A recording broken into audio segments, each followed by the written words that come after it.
أهلا بيكم في قناة مصر أرض الحضارة.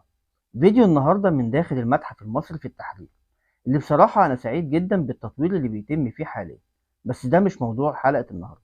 موضوع الحلقة عن الصلاية اللي موجودة قدامنا دي، ودي اسمها صلاية الجزية الليبية، وهي جزء من صلاية احتفالية متسجل عليها واحدة من أهم المعارك الحربية اللي حصلت في غرب الدلتا في عصر الملك العقرب بين المصريين والليبيين لتأمين حدود مصر الغربية.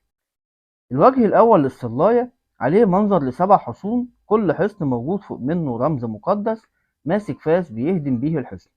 ولأن الصلاية متكسرة ومش كاملة، فأربع حصون بس هما اللي ظاهر عليهم الرموز المقدسة، والثلاث حصون الباقية مكان الرموز المقدسة متكسر، فمش معروف إيه هي الرموز المقدسة اللي كانت فيهم. والأربع رموز اللي موجودة هي صقر وأسد وعقرب وصقرين، وهم للتعبير عن تأييد الرموز المقدسة للملك وهو بيهاجم هذه الحصون.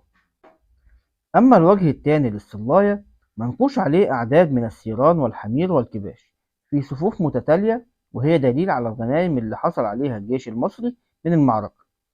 وأسفل هذه الحيوانات يوجد نقوش لأشجار الزيتون، وده لأن الليبيين كانوا مشهورين جدا بصناعة أجود زيوت الزيتون في الوقت ده.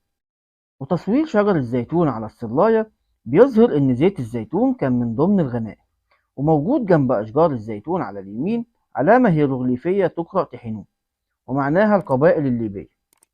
الصلاية زي ما قلنا في البداية إن غرضها الاحتفال بانتصار الجيش المصري في المعركة، وده بيأكد إن ملوكنا العظام دايما كانوا بيحافظوا على حدودهم وبيفتخروا بده وبيحتفلوا بيه. ودي كانت قصة صلاية الجزية الليبية. أتمنى لو عجبتك المعلومة ما تنساش تعمل لايك للفيديو واشتراك في القناة عشان توصلك كل الحلقات الجديدة، واشوفكم على خير دايما.